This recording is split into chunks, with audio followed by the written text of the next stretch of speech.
지난번에 올린 각막 내피세포 영상이 관심이 진짜 많아요. 아, 네. 감사합니다. 네. 그래서 혹시 못 보신 분들은 여기 영상 확인해 주시면 좋을 것 같고요.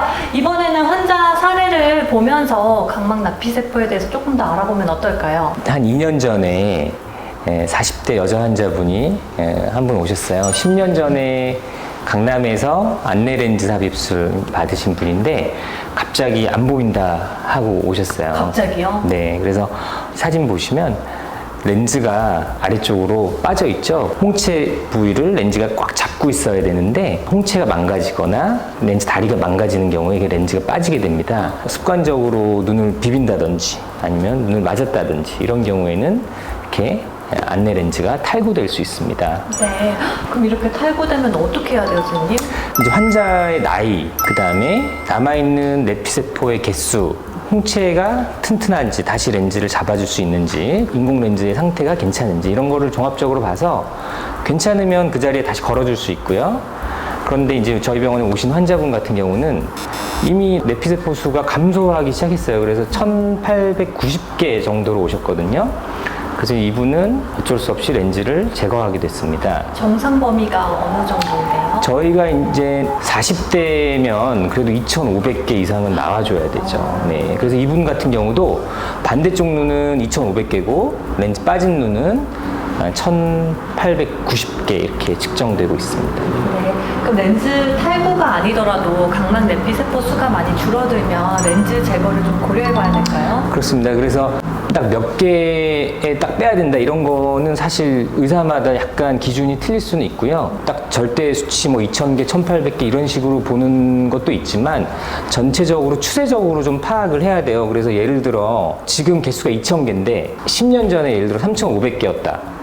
그러면 이 사람은 굉장히 빠른 속도로 감소하고 있는 거잖아요. 이런 분이랑 예를 들어 10년 전에 2,500개인데 지금 2,000개다. 이런 분은 서서히 감소하고 있는 거기 때문에 같은 2,000개여도 수술 시기는 좀 다를 수가 있고 제가 봤을 때는 이제 저 개인적으로는 한 1,800개 정도 되면 렌즈를 빼야 된다고 생각을 하고 있어요. 그러니까 렌즈 제거할 때도 대략 한 1, 200개 정도의 감소가 있을 수 있고 추후 나중에 백내장 수술할 때도 아무리 기술적으로 완벽하게 한다고 해도 한 1, 200개 정도의 감소가 있을 수 있기 때문에 1,800개에서 대략 400개 정도 빼면 한 1,400개 남잖아요. 그러면 1,400개면 한 4, 50년 정도 사는데 큰 지장은 없을 거라고 생각을 합니다. 네.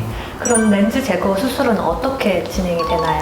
안내 렌즈 종류에 따라 틀린데요. 이제 ICL 같은 경우는 한 3mm 정도 절개창으로 충분히 제거 가능하고 이 환자 같이 아티플렉스 같은 경우는 4mm 정도 절개창 열어야 되고요.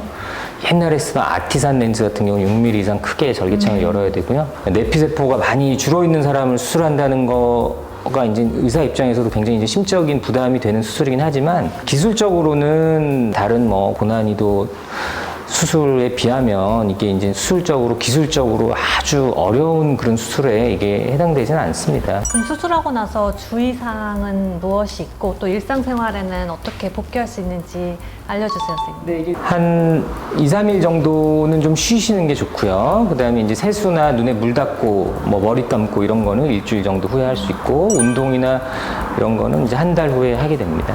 네.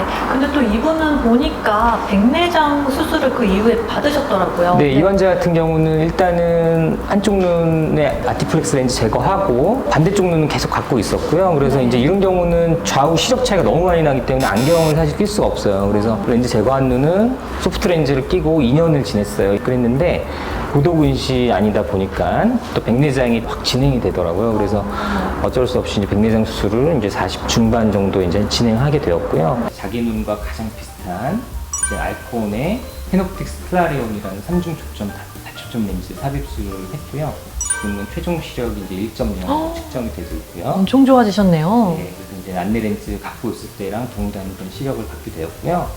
그다음에 내피세포 수도 저희 병원 처음 오셨을 때 1,890개 정도였는데 지금 1,660개 정도가 측정이 돼요. 그래서 이분이 이제 40대 중반이기 때문에 현재 1,660개면 평생 살아가는데 특별히 부족하다고 생각하지 않습니다. 이번 환자처럼 이제 각막 내피세포에 대해서 고민이 있으시거나 아니면 렌즈 삽입술에 대해서 고민이 있으신 분들께 마지막으로 한 말씀 해주세요. 이게 수술하고 나서 직후에 생기는 게 아니고 잘 지내다가 잊을만 할 때 문제가 생기는 거기 때문에 병원 없어지는 경우도 많고 그렇더라고요. 그쵸. 그래서 이제 그런 거를 보면 굉장히 안타까운 부분이 있어요. 근데 이거는 수술 자체는 이제 렌즈를 제거하는 거로 끝나는 게 아니고 남아있는 그 내피세포를 잘 보호하면서 백내장 수술까지 해서 시력을 또 유지하고 앞으로 40년간 또 쓸 수 있는 그 환경을 만들어주는 그런 수술이기 때문에 경험 많은 원장님을 잘 만나셔서 좋은 치료 플랜을 이렇게 또 만들어 보셨으면 좋겠습니다. 네. 이번 영상도 유익하셨다면 구독과 좋아요. 알람 설정 해주세요.